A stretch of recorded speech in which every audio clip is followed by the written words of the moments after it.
de notre classe d'humanité, c'est-à-dire du nouveau bac, le nouveau bac que vous allez passer. Alors, elle et Isabelle ont choisi de travailler sur un truc assez pointu, humanité et philosophie. Qu'est-ce qui se passe chez nous là? Humanité et philosophie. Donc, quand on dit philosophie, ça renvoie à la condition humaine, comme vous le savez, une question de la condition humaine. Et quand on dit humanité, ça renvoie encore à l'humain. Maintenant, ce sont des enfants qui lisent beaucoup. Donc, sont obligés de parcourir les textes de philosophes, d'écrivains, de peintres, etc. pour pouvoir justement travailler sur la condition humaine. La jeune fille qui est là, qui s'appelle Océane, elle-même, elle est intéressée à des choses un peu pointues. Elle travaille sur ce que la folie peut faire en termes d'inspiration. Elle travaille aussi sur les mystères de la vie intérieure. Et c'est cet exposé-là que je voulais vous suivre ce matin, c'est-à-dire les mystères de la vie intérieure. Et puisqu'on va parler des mystères de la vie intérieure, elle va essayer peut-être de voir avec vous certains types de personnalités qui existent. Et parmi ces types de personnalités qui existent, il y a ce qu'on appelle le pervers narcissique. C'est une chose que je pense que tout enfant, tout jeune, doit apprendre à découvrir, à connaître, parce que finalement, c'est quoi la vie? La vie, c'est une affaire d'échange permanent avec autrui. Autrui qui peut nous enrichir, nous développer, nous épanouir, mais aussi leur faire peut-être aussi. Ah ouais? C'est dans le cœur qu'il a dit.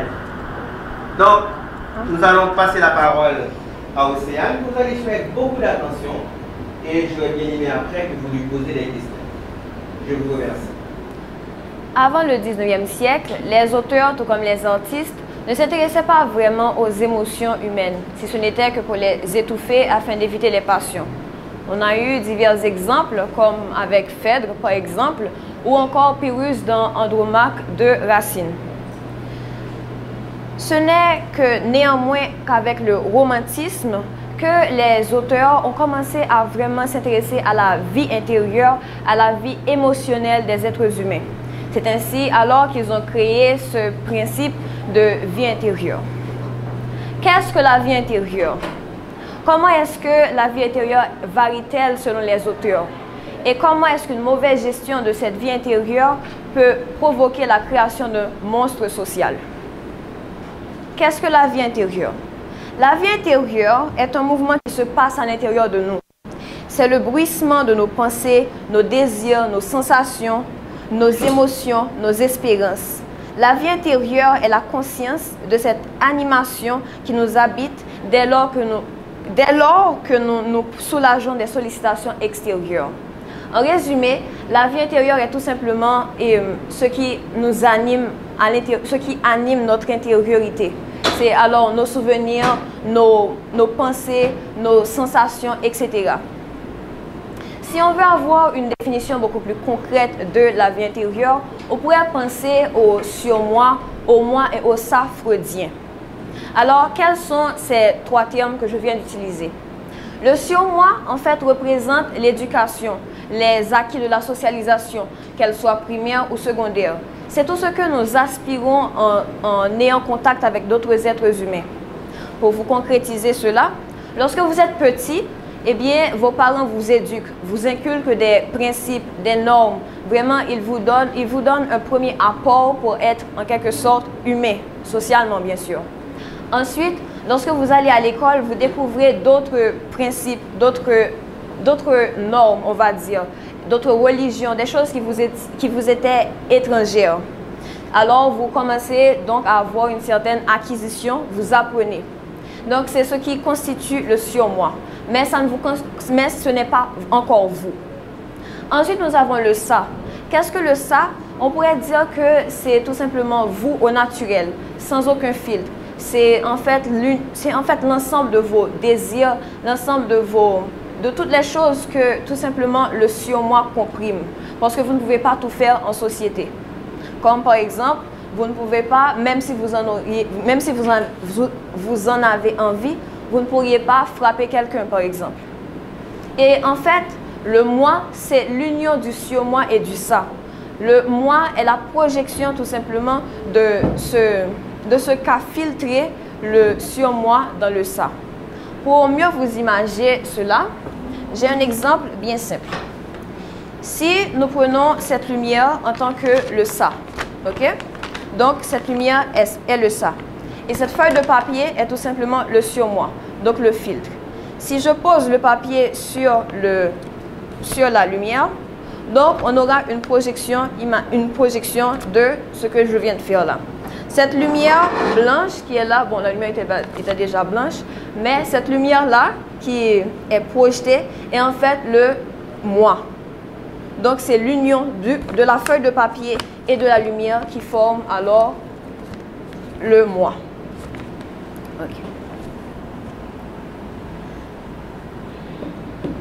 Pour résumer notre explication de la vie intérieure, j'ai choisi un extrait d'un livre de Christophe André qui s'intitule La vie intérieure, où en fait il nous invite à découvrir ce qui constitue notre vie intérieure et il nous décrit parfaitement ce qu'elle est.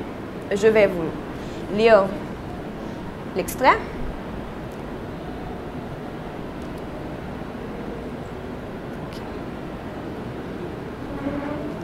La vie intérieure, c'est ce flot de pensées, de souvenirs, de projets, de ressentis émotionnels et corporels qui se font et se défont en permanence au plus profond de nous.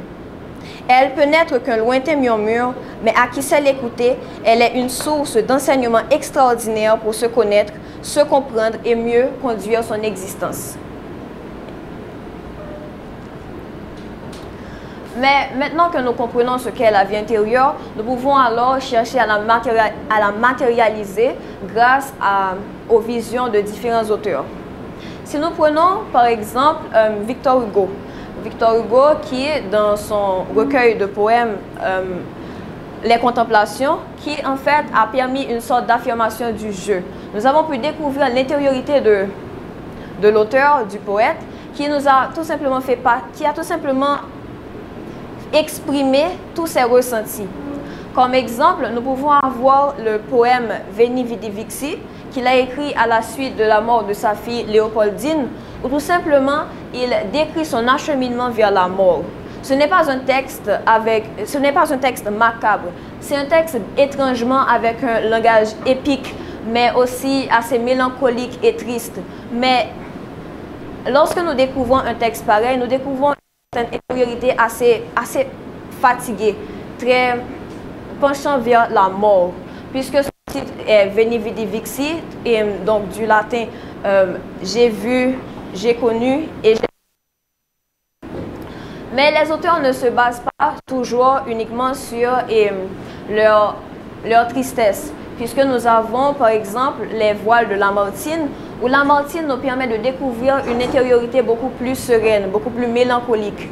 Parce que dans son texte, Les Voiles, il nous explique tout simplement comment est-ce qu'il a grandi et comment est-ce qu'il regarde son passé avec un regard mûri.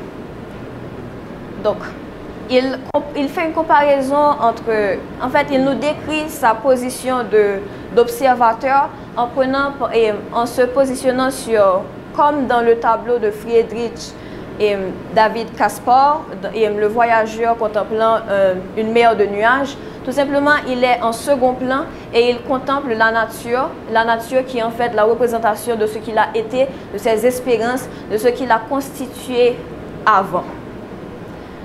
Mais nous avons aussi des auteurs comme Charles Baudelaire qui restent toujours dans le mal du siècle, le mal, la dépression, tout simplement parce que il nous décrit dans son recueil Les Fleurs du Mal, tout simplement comment est-ce que l'idéal et le spleen le tiraillent.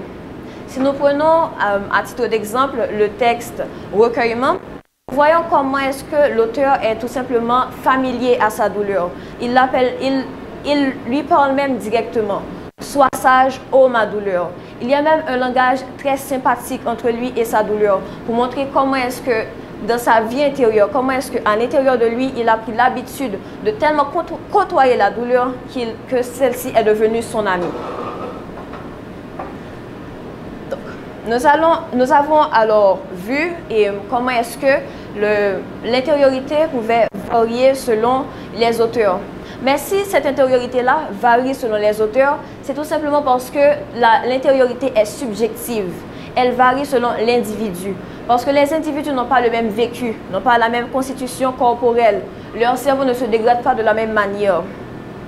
Et ils n'ont pas reçu la même éducation. Pour illustrer cet argument de subjectivité de la vie intérieure, nous pouvons par exemple prendre l'œuvre de Greg Egan, En apprenant à être moi, ou tout simplement l'auteur met en place un système assez complexe à comprendre puisque le narrateur en fait nous décrit une société futuriste où pour empêcher le vieillissement, les scientifiques ont trouvé le moyen de créer un cristal qui va retranscrire chaque mouvement de notre cerveau, chacune de nos réactions dans ce dernier. Néanmoins, qu'est-ce qui va se passer dans le cristal? Eh bien, ce cristal-là... Arrête un moment dans base pour que ne sois pas distrait par...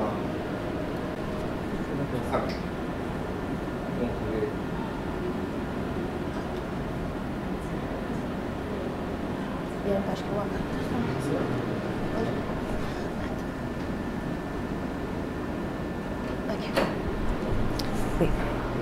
Donc, qu'est-ce qui va se passer? Eh bien, ce cristal-là, qui est en fait la retranscription de la conscience du personnage, eh bien, il va finir par avoir une certaine conscience. Il va penser que c'est lui, tout simplement, qui est le personnage originel. Et c'est dans la continuité de l'histoire que nous finissons par découvrir qu'en fait, depuis le début, le narrateur n'a jamais été la conscience première, mais la secondaire, celle retranscrite. Et qu'est-ce qu'on remarquera?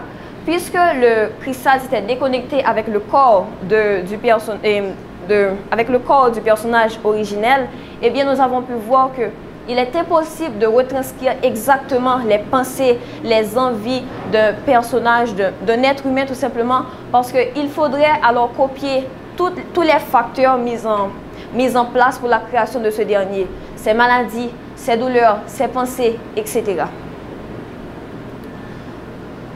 Donc, maintenant que nous avons découvert que l'intériorité est tout simplement subjective, nous pouvons alors nous intéresser au cas d'une mauvaise gestion de cette dernière. Tout simplement, puisque la vie intérieure est en fait ce qui nous constitue, si on ne prête pas attention à cette dernière, si on ne prend pas soin de cette dernière, eh bien nous pouvons être alors un déviant, donc finir comme le pervers narcissique. Alors, qu'est-ce qu'un pervers narcissique? Eh bien, un pervers narcissique, c'est un être humain qui a beaucoup souffert, qui n'a pas confiance en lui et qui ressent un creux à l'intérieur de lui. Et puisqu'il ressent un certain creux à l'intérieur de lui, un vide, alors qu'est-ce qu'il fait? Il décide de faire du mal aux autres en les manipulant. En fait, il dévore toute la joie, la confiance que nous avons en nous afin de satisfaire, afin d'avoir une certaine confiance illusoire.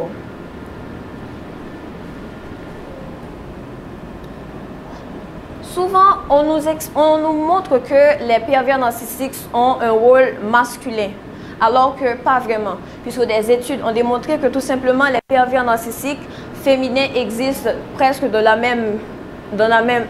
même nombre que les pervers narcissiques masculins. Sauf que même s'ils ont le même mode opératoire qui est assez répétitif, ils se distinguent entre eux, puisque les hommes ne peuvent pas avoir le même mode d'emploi que les femmes, puisque ce sont deux sexes différents.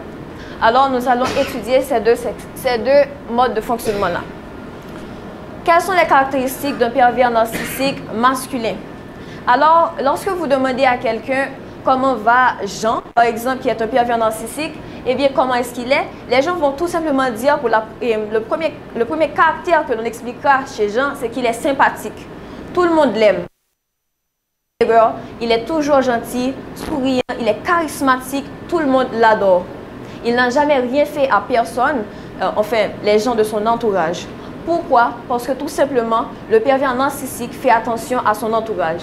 Il fait en sorte d'avoir un milieu qui lui est favorable pour trouver sa proie, mais aussi pour pouvoir mieux la manipuler. L'homme pervers narcissique est tout simplement, il essaie d'être stable financièrement, puisque nous savons que la société nous montre que dans les normes de la masculinité, l'homme doit tout simplement avoir une stabilité financière pour pouvoir subvenir aux besoins de sa famille. Alors l'homme pervers narcissique, il va tout simplement faire en sorte de monter en grade, avoir de l'argent pour pouvoir subvenir aux besoins de la femme, sans vraiment le faire, puisque son objectif, ce sera de la briser.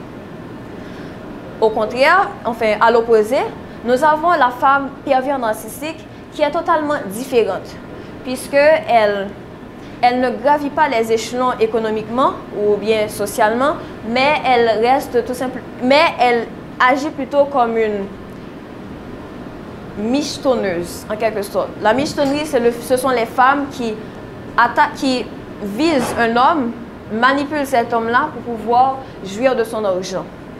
Donc la femme est perverse narcissique. Et bien qu'est-ce qu'elle fait? Elle attire l'homme, elle fait en sorte de se donner entièrement, donc elle fait en sorte de donner tout son corps, toute son âme à l'homme pour que cet homme puisse se sentir homme et ainsi commencer à lui soutirer de l'argent. Elle jouira de l'argent pour montrer aux autres, surtout ceux qui sont d'une position sociale ou économique inférieure à la sienne, qu'elle vit mieux. Pour reconnaître un pervers narcissique et pour pouvoir les différencier, on va noter que les deux, que ce soit hommes et femmes, eh bien, ils ont cette tendance de montrer ce qu'ils ont, de beaucoup plus s'affirmer, ils ont vraiment l'habitude de se faire remarquer. Et les femmes notamment le font avec beaucoup plus de ferveur, puisque ce qui leur donne confiance en elles, c'est tout simplement l'attention. Les pervers narcissiques, eh bien, ils ont un mode opératoire répétitif. Ce sera toujours la même chose. C'est pour cela qu'il est facile de les reconnaître. Ils vont commencer par ils vont tout simplement... Ok. Alors, leur mode opératoire est simple. Ils vont commencer à nous mettre sur un piédestal. Ils vont nous raconter que nous sommes les personnes les plus belles au monde, que nous sommes spéciaux, que le monde ne nous comprend pas, mais que lui-même, il le fait. Mais c'est faux. Il va nous mettre dans une situation de confiance qui va lui permettre alors de rentrer en nous, de pouvoir briser notre intimité et ainsi nous faire devenir sa chose. Après qu'il ait fini de nous mettre sur un piédestal, donc nous étions là et il nous a mis là, il commence avec des petits gestes, parfois indirects, parfois brutaux. Eh bien, il commence doucement à nous faire redescendre, mais pas pour revenir là où nous étions, mais tout simplement plus bas. Plus bas que nous-mêmes précédemment, mais plus bas que lui. Il commence par nous montrer que nous ne servons à rien, que nous n'avons aucun talent. Si nous lui avions raconté certains de nos secrets, comme par exemple si nos parents nous avaient abandonnés, il va commencer par nous dire « Regarde, même tes parents n'avaient pas voulu de toi ». Ils vont vraiment commencer à nous blesser, à nous poignarder pour que nous puissions souffrir et ainsi être emprisonnés dans un cercle vicieux. C'est là qu'intervient le triangle dramatique de Stephen Kaufman. Tout simplement, la victime, comment est-ce qu'elle réagit? Eh bien, lorsqu'elle n'essaie pas de coopérer avec elle-même, lorsque je parle de coopérer avec elle-même, c'est de retrouver un équilibre entre le ça, le moi et le sur-moi, tout simplement pour que l'un n'empiète pas sur l'autre. Eh bien, qu'est-ce qui va se passer? Eh bien, elle va se mettre dans trois positions différentes. La première, c'est la position de la victime. Elle se dira, lorsqu'elle est fatiguée, qu'elle n'en peut plus. Elle va se plaindre, elle va laisser tomber. Elle va vraiment être exténuée. Donc, ce sera le premier processus, la victimisation. Ensuite, elle va devenir persécuteur d'elle-même. Comment? Eh bien, tout simplement, puisqu'elle manquera de confiance en elle, elle va commencer à attendre certains critères, à attendre elle a tendance à attendre que des éléments soient réunis afin de pouvoir agir. Par exemple, je n'irai pas à un examen si je ne suis pas sûre de pouvoir me souvenir de toutes les virgules dans une phrase que j'ai trouvée dans un livre. Donc c'est là que nous devenons persécuteurs puisque nous nous mettons des bâtons dans les roues. Ensuite, la victime devient sauveur. Puisque celle-ci souffre, eh bien, elle ne peut pas s'empêcher de chercher à se donner un rôle de bienfaiteur. Donc, elle va chercher à se dire que oui, je vais aider les autres, oui, je pense aux autres, mais sans jamais penser à elle-même. Donc, c'est ainsi que nous rentrons dans ce triangle dramatique où tout simplement nous sommes victimes, persécuteurs et sauveurs. Et lorsque ces trois conditions-là sont réunies, eh bien, c'est là que le jeu va commencer. Puisque la victime, fatiguée d'être victime, va finir par être persécuteur. Le persécuteur deviendra sauveur, le sauveur victime, et le cycle recommencera. Comment échapper au pouvoir d'un pervers narcissique? Pour échapper au pouvoir d'un pervers narcissique, il faut déjà le vouloir. Mais quand je parle de volonté, je parle de vraiment prendre conscience de sa position. Déjà, il ne faut pas essayer de céder tout seul parce qu'on ne peut pas vraiment prendre conscience de notre position lorsque nous sommes manipulés par un pervers narcissique. Qu'est-ce que les psychologues ont remarqué? Eh bien, ils ont constaté tout simplement que les victimes des pervers narcissiques ne savent jamais s'ils ont réellement vécu ce qui s'est passé, s'ils ne sont pas réellement coupables. On a découvert que seulement 10% de la population pouvait ne pas réagir face à de la haine gratuite, à des remarques pouvant provoquer de la culpabilité, etc. C'est pourquoi la victime ne va jamais croire que c'est l'homme ou la femme qui essaie de la dévorer, mais elle va toujours croire que c'est elle la fautive, tout simplement parce qu'on l'aura habituée à ressentir cela. C'est comme si le pervers narcissique la rééduquait. Donc, pour se défaire de cette éducation-là, eh bien, il va falloir qu'il reçoive de l'aide de quelqu'un d'autre, qui va lui apprendre à s'aimer elle-même et à reprendre confiance. Et sauf que le problème qui va se passer, c'est que le pervers ne va jamais laisser sa victime s'échapper. Il va même devenir fou tant il déteste perdre le contrôle. Donc, il va commencer à être beaucoup plus vexant. Il va même finir par dire qu'il va se suicider si jamais cette victime-là part. Il va, tel une araignée, il va tout simplement tisser sa toile pour t'emprisonner. Mais ce ne sera pas seulement le tissage qu'il fera, puisqu'il va finir par t'enrouler dans la toile pour que tu ne puisses pas t'échapper. Donc, pour te défendre face à un pervers narcissique, qu'est-ce que tu peux faire? C'est être beaucoup plus évasif. Tu dois être les pervers narcissiques aiment savoir ce que l'on fait. Ils aiment savoir quelle plat est-ce que nous aimons, où est-ce que nous aimons aller, quelle réaction nous aurons si nous recevons tant ou tant. Alors, lorsque nous sommes évasifs, nous les empêchons de voir certains aspects de nous-mêmes, donc ils savent qu'ils n'auront pas le contrôle totalement. Donc ça va par exemple beaucoup les enrager. Ou bien, par exemple, nous pouvons agir nous pouvons nous aussi enfiler un masque, mais pas un masque toxique, mais tout simplement lui faire voir que ce qu'il nous dit de vexant ne nous atteint pas. Par exemple, si il nous dit que nous sommes incapables et que nous ne savons rien faire, nous devons rester et réagir silencieusement et tout simplement lui dire « Ok, d'accord, si tu le dis ».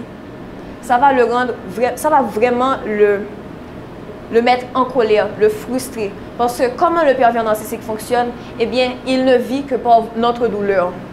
Il ne peut pas se sentir bien tant que nous ne nous sentons pas mal. Et c'est vraiment la seule solution pour lui, pour retrouver une certaine estime qu'il a de lui-même. Mais comment est-ce que naissent les pervers narcissiques?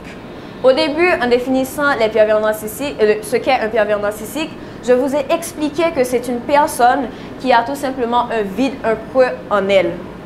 Mais la personne n'est pas née avec ce creux. Et même si cette personne serait antipathique pathologiquement, cette antipathie-là ne se développerait pas forcément. Il faut que les conditions sociales soient réunies pour qu'il puisse être ce qu'il est. Si dès l'enfant, ce pervers narcissique, avant de devenir ce qu'il sera, il aura subi des insultes, des discriminations, qu'on ne l'aura jamais aimé, qu'on ne lui aura pas montré comment agir, interagir avec les autres. Eh bien, il va finir par croire que tout simplement, c'est ainsi qu'il faut agir et que c'est ainsi que la société fonctionne. Alors, qu'est-ce qu'il va faire? Il va faire en sorte d'aspirer toutes les bonnes qualités que la société demande aux hommes, aux femmes d'avoir, ou bien les qualités attirantes chez les êtres humains pour pouvoir se forger un masque et ainsi empêcher les autres et ainsi empêcher que les autres ne voient ce qu'il ressent, comment est-ce qu'il souffre et comment il est vide à l'intérieur de lui. Il essaie alors, en fait, le pervers narcissique est tout simplement créé grâce à cette envie, en quelque sorte, de vengeance. Mais pas de vengeance par rapport aux autres, mais de vengeance par rapport à lui-même. Parce que le pervers narcissique ne s'aime pas. Il se déteste. C'est pour ça que les victimes qu'il prend, qu'il choisisse, en fait, ne sont jamais des victimes fortes ou ils ne vont jamais essayer d'attirer un autre pervers narcissique. Ils cherchent leur mode opératoire, enfin, pour la chasse. C'est une victime qui correspond tout simplement à ce qu'ils étaient précédemment, à ce qu'ils étaient avant d'enfiler ce masque-là. Parce que c'est comme s'ils se vengeaient c'est comme s'ils se vengeaient contre eux-mêmes puisqu'ils se détestent et qu'ils ne veulent pas se voir. Ok. En conclusion, la vie intérieure est tout simplement ce qui nous constitue en général, nos émotions, nos désirs, tout ce que nous n'exprimons pas forcément. Bien sûr, il y a une partie que nous montrons, mais l'autre qui est cachée. Sauf que une mauvaise connaissance de la vie intérieure peut tout simplement mener à des déviances. C'est pour ça qu'il faut apprendre à se découvrir nous-mêmes, à nous parler, même si nous savons que dans la société haïtienne, parler seul veut forcément dire que nous sommes fous, mais des psychologues nous ont informé tout simplement que lorsque nous apprenons à discuter avec nous-mêmes, nous nous permettons de nous découvrir nous-mêmes. Et nous savons nous pouvons savoir ce que nous aimons, quelles sont nos idées. Nous nous connaissons pas profondément forcément, mais nous apprenons tout simplement à avoir un rapport intime avec nous-mêmes. Donc, une mauvaise gestion de la vie intérieure, de l'apprentissage de ce que nous sommes, peut alors mener à ce type de déviance-là, à la création de monstres sociaux qui font tout simplement du mal aux autres sans forcément ressentir de l'empathie, de la douleur ou de la culpabilité.